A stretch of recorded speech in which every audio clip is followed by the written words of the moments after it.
اعوذ باللہ من الشیطان الرجیم بسم اللہ الرحمن الرحیم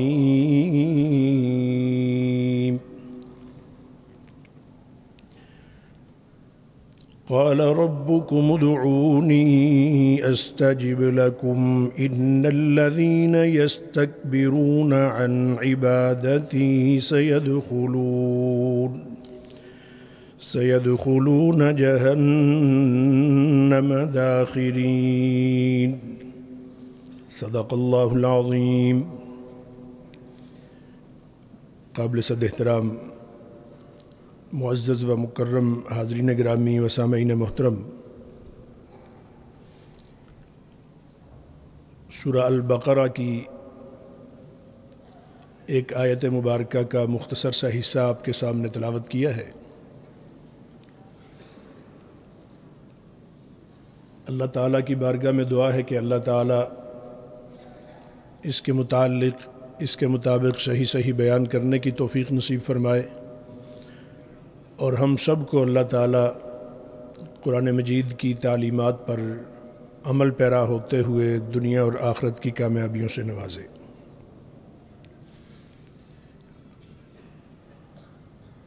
اس آیت مبارکہ کا تعلق اللہ تعالیٰ کی بارگاہ میں دعا کرنے سے ہے۔ مسلمان کی زندگی میں دعا کی بڑی اہمیت ہے۔ دعا ویسے تو پکارنے کو کہا جاتا ہے، کسی کو اپنی طرف متوجہ کرنا، کسی کی محبت حاصل کرنے کے لیے اسے بلانا۔ شریعت اسلامیہ میں اللہ جل شانہ کی توجہ اور اس کی محبت حاصل کرنے کے لیے اور اپنی زندگی کی ضروریات کے پورا کرنے کے لیے اللہ تعالیٰ کی ذات کے ساتھ اپنا تعلق مضبوط کرنے کے لیے دعا ایک بہترین ذریعہ ہے۔ قرآن مجید میں متعدد مقامات پر دعا کرنے کی تعلیمات دی گئی ہیں۔ ایک بندہ مومن کو اپنی زندگی میں صبح و شام، دن رات، اس کے ہر کام کے موقع پر، اس کی ہر زندگی کے ہر اہم موقع پر اسے دعا کرنے کی تعلیم دی گئی ہے۔ نبی مکرم صلی اللہ علیہ وسلم نے خود دعاؤں کا اہتمام فرمایا اور اپنی امت کو دعا کرنے کی تلقین فرمائی۔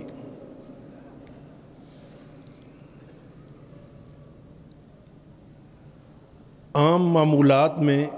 جب ایک انسان کو بظاہر کوئی ضرورت محسوس نہ بھی ہو رہی ہو تو تب بھی اللہ تعالیٰ کی خوشنودی کے لیے، اللہ تعالیٰ کی رضا کے لیے، اس کی توجہ کے حصول کے لیے، اس کے ساتھ اپنے تعلق کو مضبوط کرنے کے لیے دعا کرتے رہنا بندہ مومن کے لیے بہت برکتوں کا اور اس کی زندگی میں بہت کامیابیوں کا ذریعہ ہے۔ اس سے جہاں اللہ تعالیٰ کی ذات سے انسان اپنی ضروریات پوری کرواتا ہے، جو بھی اس کی زندگی کی حاجتیں ہیں، جو بھی اس کے کوئی مسائل ہیں، مشکلات ہیں، ان کے ازالے کے لیے، ان سے بچنے کے لیے اللہ تعالیٰ کی بارگاہ میں آہوزاری کرتا ہے، دعا کرتا ہے، وہیں ساتھ ساتھ وہ اللہ تعالیٰ کے ساتھ اپنے رشتے کو مضبوط کر رہا ہوتا ہے۔ اسے ذرا سی کوئی ضرورت محسوس ہوتی ہے، فوری طور پر اس کی توجہ اللہ کی طرف جاتی ہے، تو یہ اس چیز کی علامت ہے کہ اس کے لیے اس کا ملجا و ماوا، اس کے لیے اس مشکل میں مشکل پوری کرنے والا، اس کا مشکل کشا، اس کی حاجت کے موقع پر اس کی حاجت روائی کرنے والا، اس کا حاجت روا، وہ خلاق عالم ہے کہ ہر چیز اسی سے مانگتی ہے اور اسی کی طرف متوجہ ہوتی ہے۔ حتیٰ کہ تمام انبیاء کرام اور پھر رسول اللہ صلی اللہ علیہ وسلم جیسی مبارک اور عظیم ہستی کہ اللہ تعالیٰ کے بعد انہی کا مقام ہے، انہی کا مرتبہ ہے، وہ بھی اپنی زندگی کے معمولات میں صبح سے شام تک، رات سونے سے پہلے سے لے کر صبح جاگتے ہی اس وقت، پھر رات کو جب کبھی پہلو تبدیل کرتے ہوئے آنکھ کھلتی ہے تو اس وقت اللہ تعالیٰ کو یاد کر رہے ہیں۔ اور زندگی میں جو بڑے بڑے ایسے مراحل آئے جن میں آپ صلی اللہ علیہ وسلم کفار کے خلاف محاذرائی میں ہیں۔ غزوہ بدر کا موقع ہے، وہ ہم جانتے ہیں کہ نبی پاک صلی اللہ علیہ وسلم اپنے خیمہ مبارکہ میں سجدے میں ہیں اور زار و کتار روتے جا رہے ہیں۔ جناب سیدنا صدیق اکبر رضی اللہ تعالیٰ عنہ فرماتے ہیں کہ آپ کے مبارک آنسوؤں سے زمین تر ہو گئی، جہاں پہ آپ اپنا سر رکھ کے، اپنی پیشانی رکھ کے اللہ تعالیٰ کی بارگاہ میں سجدہ کر رہے تھے اور دعائیں کر رہے تھے۔ تو جناب سیدنا صدیق اکبر رضی اللہ تعالیٰ عنہ نے کندھے پر ہاتھ رکھا اور عرض کی، یا رسول اللہ صلی اللہ علیہ وسلم، آپ نے جس طرح اپنے رب کو پکارا ہے اور آہوزاری کی ہے، یقیناً اللہ کی مدد آ کر رہے گی۔ تو نبی مکرم صلی اللہ علیہ وسلم کے اس موقع پر پھر بڑے ہی عاجزانہ الفاظ تھے اللہ تعالیٰ کی بارگاہ میں کہ یا رب العالمین، نبوت کے اس عرصے میں جو محنت کی ہے اس سے جو چند ہستیاں، چند مقدس نفوس جو لے کر تیری بارگاہ میں آیا ہوں تیرے دین کی سربلندی کے لیے اور کفر کا راستہ روکنے کے لیے، اگر ان کی مدد نہ ہوئی اور یا اللہ اگر انہیں شکست ہو گئی اور یہ نہ رہے تو پھر کائنات میں تیرا نام لینے والا کوئی نہیں رہے گا۔ تو یہ عاجزی کی وہ انتہا ہے۔ اسی طریقے سے عاجزی کے ساتھ اپنی جو بھی ضرورت ہے، یہ تو ایک بڑا مرحلہ تھا جو نبوت کو درپیش تھا۔ جناب رسول اللہ صلی اللہ علیہ وسلم کی جو ذمہ داری تھی کہ آپ نے اللہ جل شانہ کا پیغام رہتی دنیا تک پہنچانا ہے، جو منصب نبوت تھا آپ صلی اللہ علیہ وسلم کا، اس اعتبار سے آپ نے اپنے ساری ہی اس وقت کی جمع پونجی جو صحابہ اکرام تھے ان 313 کو ساتھ لیا اور آ کے میدان میں ڈیرے ڈال لیے اور اللہ تعالیٰ کی بارگاہ میں اپنے آپ کو پیش کر دیا۔ یا اللہ اب ہم تو آ گئے ہیں اور ظاہری وسائل کے اعتبار سے ہم تو بہت تھوڑے سے ہیں، ہمارے پاس تو یا اللہ کفر کے ساتھ مقابلہ کرنے کے لیے افرادی قوت نہیں ہے، ہمارے پاس وہ اسلحہ نہیں ہے، تو یا اللہ اب تیری مدد کی ضرورت ہے۔ تیری مدد ہوئی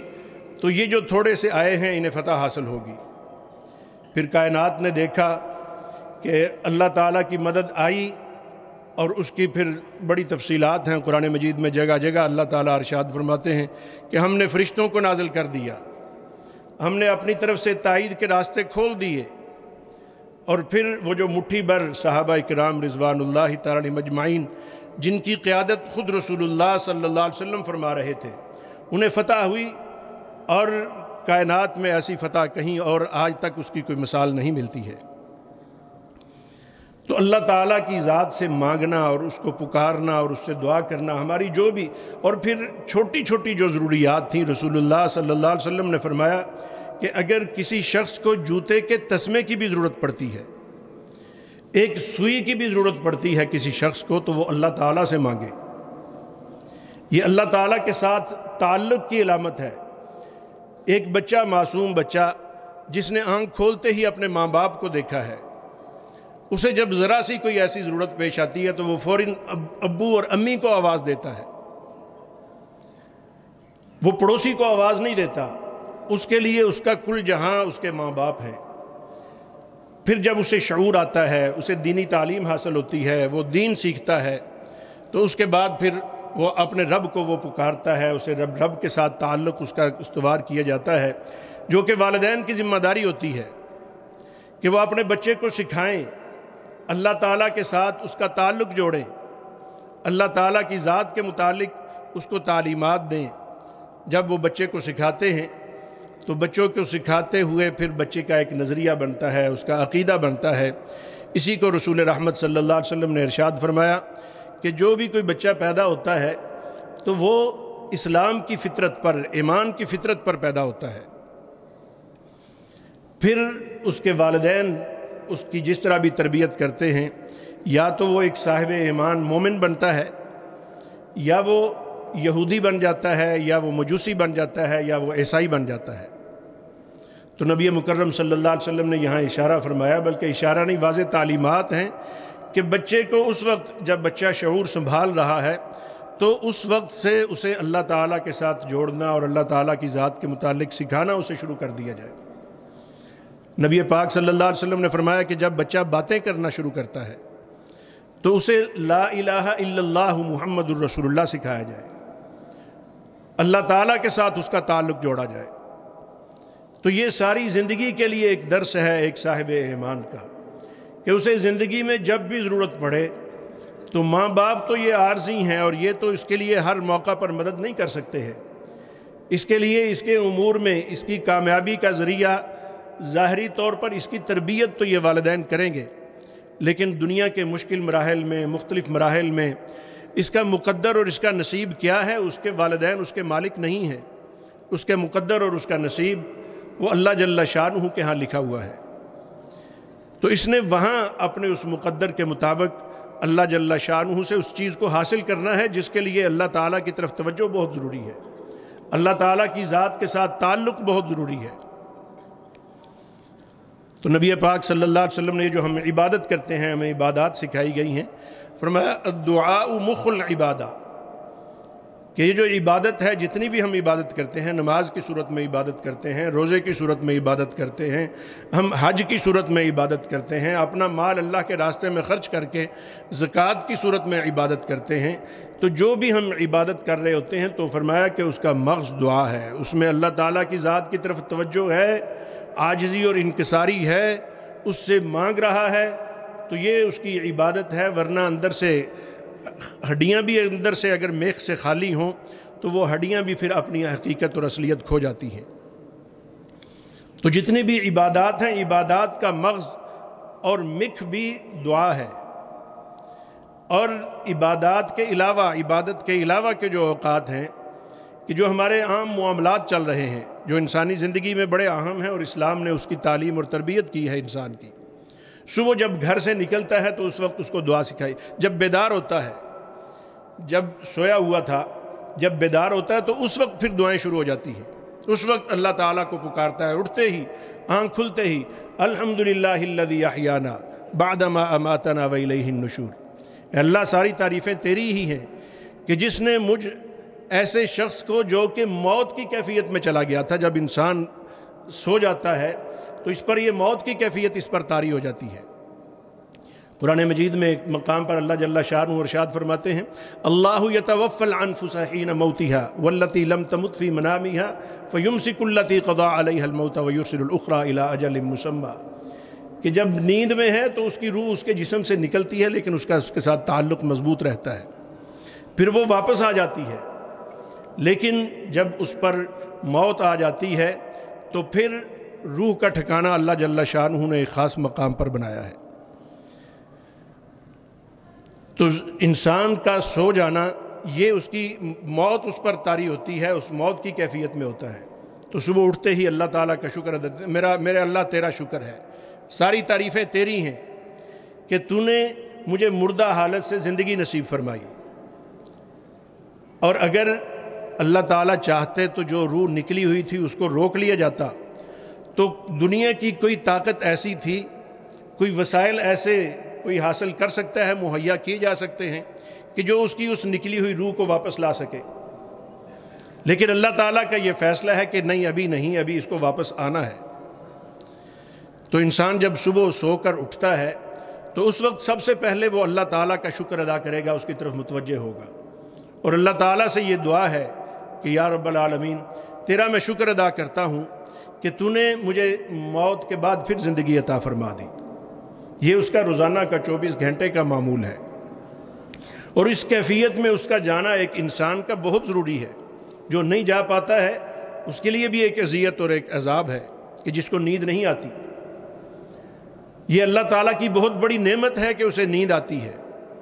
اور اس نیند سے اور نیند سے پہلے بھی وہ اللہ تعالیٰ سے دعا کر رہا ہوتا ہے، اللہم بسمک اموت واحیا، اللہ تیرے نام کے ساتھ ہی میں مرنے لگا ہوں اور تیرے نام کے ساتھ ہی میں زندہ ہوں گا، اور تو ہی ہے جو کرنے والا ہے۔ تو ایک ایک لمحے پہ، ایک ایک سانس پہ انسان کا تعلق اللہ جل شانہ کی ذات کے ساتھ دعا کی صورت میں، اللہ تعالیٰ کی طرف توجہ، یہ ہمیں ہمارے نبی پاک صلی اللہ علیہ وسلم نے سکھایا ہے۔ ایک ڈاکٹر تو ظاہری طور پر ہمارے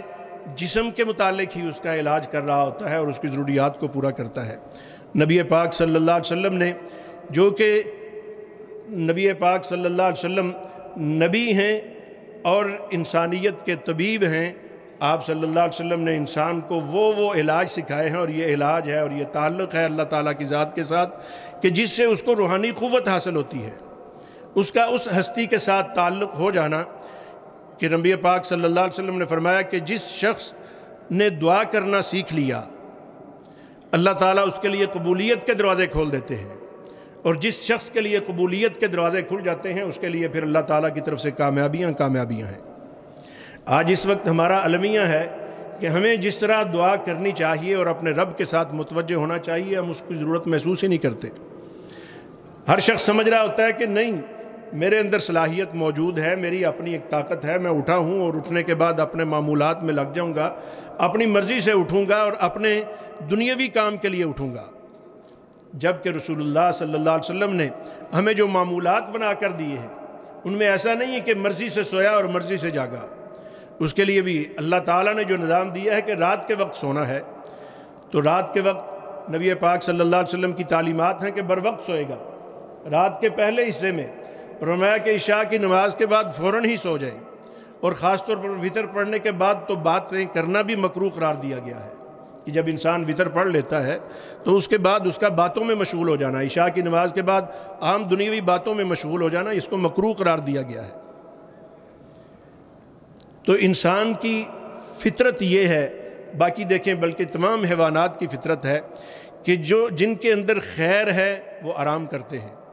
جن کے اندر شر ہے وہ اس ٹائم اپنی شرارتوں میں مشغول ہو جاتے ہیں رات کا وقت جب چاہتا ہے۔ تو جو شریر مخلوقات ہیں وہ شرارتوں میں مشغول ہو جاتی ہیں، جن میں خیر پائی جاتی ہے وہ اللہ تعالیٰ کے نظام کے مطابق ان کا استراحت کا اور آرام کا وقت ہے۔ تو بندہ مومن کو یہ تعلیم دی گئی، اس کی تربیت ہے، اس کے معمولات ہیں یہ نماز پڑھی ہے اور اس کے بعد وہ آرام کرے گا، پھر وہ اٹھے گا، جلدی اٹھے گا،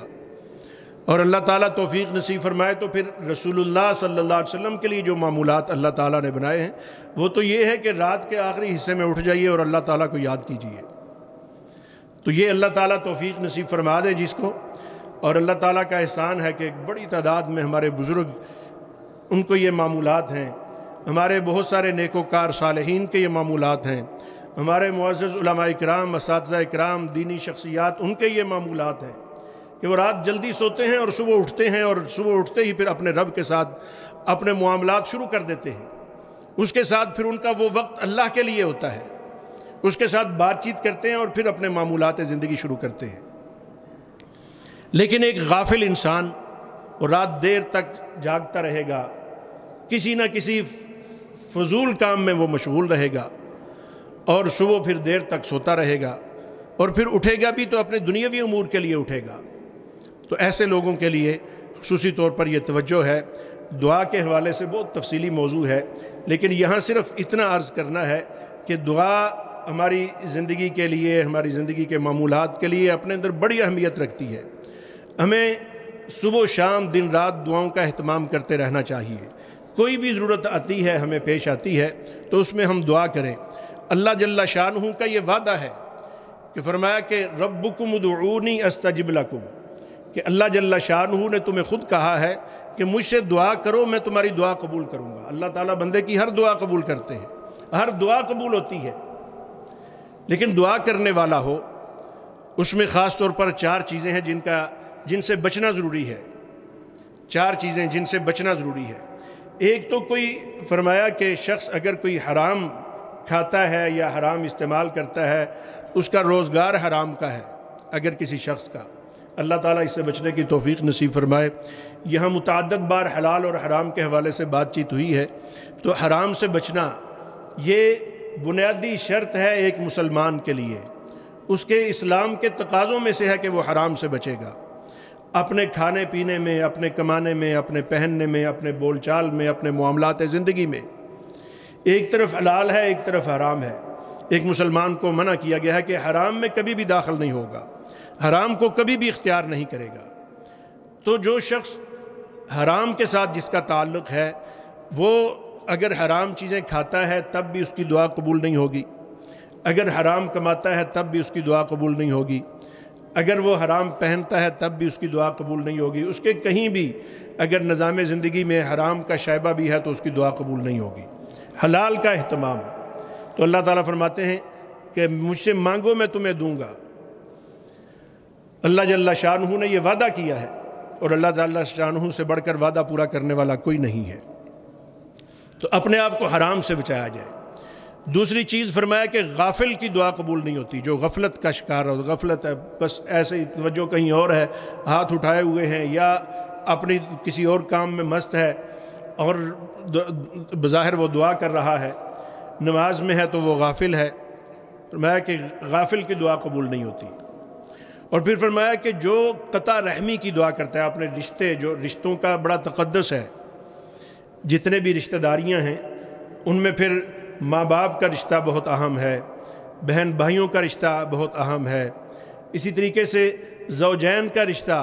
اس کے لیے تو رسول اللہ صلی اللہ علیہ وسلم نے اپنی ذات گرامی کو بطور نمونہ پیش کیا۔ یہ رشتہ بڑا اہم ہے، اولاد کا رشتہ بڑا اہم ہے، آگے پھر اسی طرح درجہ بدرجہ جتنے بھی عزیز ہیں، جو والد کی نسبت سے جو رشتے ہیں،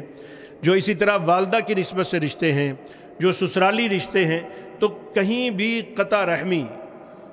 رشتوں کو توڑنا یہ حرام ہے، ایک مسلمان کے لیے جائز نہیں ہے۔ رشتوں کو جوڑنا، اس کی بڑی فضیلت بیان کی گئی ہے، اس پر بھی جمعے میں بات ہو چکی ہے۔ تو صلہ رحمی اختیار کی جائے، قطع رحمی کی دعا کرنے والے کی دعا قبول نہیں ہوتی، جو قطع رحمی کرنے والا ہے اس کی دعا قبول نہیں ہوتی۔ اور پھر فرمایا کہ جو شخص کوئی گناہ کی دعا کرتا ہے، کہیں چوری کے لیے جا رہا ہے، ڈاکے کے لیے جا رہا ہے، جھوٹ بول کے اس نے کاروبار کرنا ہے، اس کے لیے وہ جا رہا ہے، اور کسی بھی طرح کے بھی کسی گناہ کے لیے، کسی بدکاری کے لیے جا رہا ہے، تو وہاں دعا کرتا ہے تو اس کی دعا قبول نہیں ہوگی۔ اللہ جل شانہ ہمیں ایسی تمام برائیوں سے بچنے کی توفیق نصیب فرمائے، اور دعا قبول نہ ہونے کا مطلب ہے کہ اس شخص کا اللہ جل شانہ کے ساتھ جو تعلق ہے وہ تعلق ٹوٹ گیا ہے، ورنہ جس کا تعلق ہے وہ جو مانگتا ہے اللہ جل شانہ اس کو عطا فرماتے ہیں۔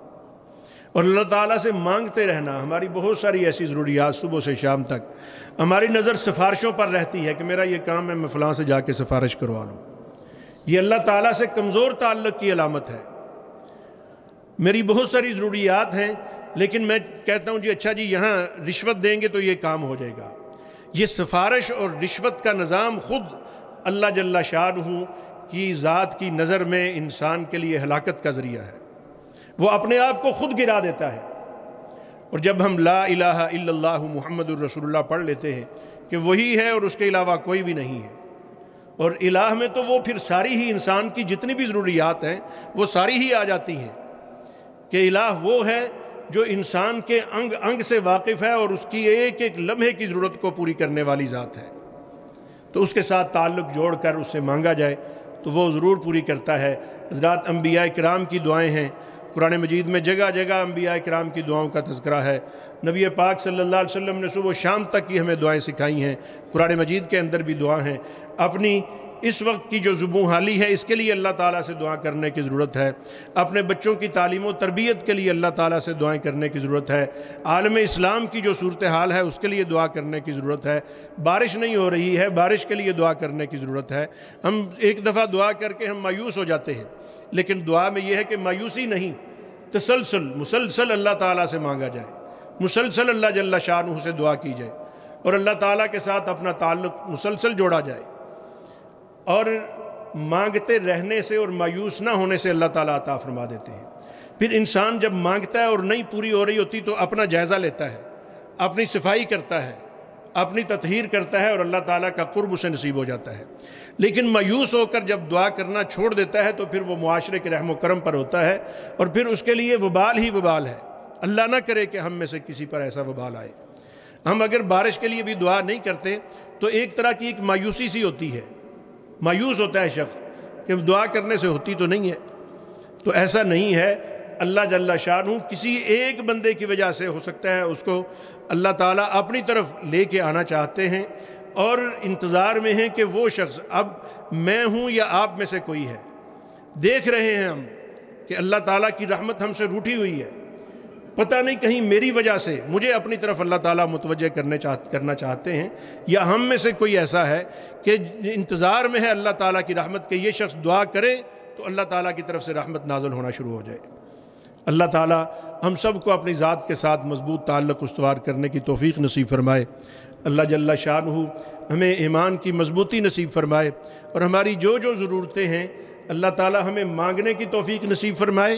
اور اللہ تعالیٰ اپنی رحمت سے انہیں پورا فرما دے۔ جن ضروریات کا ہمیں پتہ ہی نہیں ہے اللہ تعالیٰ وہ بھی اپنے کرم سے پوری فرما دے۔ پھر اس میں تفصیل ہے، دعا کے مختلف درجے ہیں، وہ انشاءاللہ العزیز اگلے مرحلے میں جب بھی اس موضوع پر بات ہوئی تو اس میں اس دعا کے جو درجات ہیں، اس کی مزید قبولیت کے اس کے جو آداب ہیں وہ انشاءاللہ بیان کیے جائیں گے۔ آپ میں سے جن حضرات کو موقع ملے اس کو پڑھیں، اس کو احادیث کی کتابوں میں ہے، خود قرآن مجید کی یہ آیت مبارکہ جو سورہ بقرہ کی میں نے آپ کے سامنے تلاوت کی ہے، اس کی تفاسیر میں بہت کچھ آپ کو ملے گا اپنی رہنمائی کے لیے۔ قرآن مجید کا خود مطالعہ کریں، احادیث مبارکہ کو خود پڑھیں، سیرت النبی صلی اللہ علیہ وسلم کی طرف آئیں، نبی پاک صلی اللہ علیہ وسلم کے شب و روز کو اور آپ کے معمولات کو دیکھیں، حضرات صحابہ کرام رضوان اللہ تعالی علیہم اجمعین کی زندگیوں کو دیکھیں کہ نبی پاک جس طرح تربیت فرما رہے ہوتے تھے اس طرح کی وہ شخصیات تیار ہوئیں اور کائنات کے سامنے ایک ماڈل اور نمونہ بنی۔ انہیں دیکھ کر انہیں اپنانے کی ضرورت ہے۔ اللہ تعالی ہمیں ایک صحیح مومن بنتے ہوئے دنیا کے اندر ایک مومن کے لیے جو انعامات ہیں ان کا مستحق بنائے، آخرت بھی کامیابی والی نصیب فرمائے۔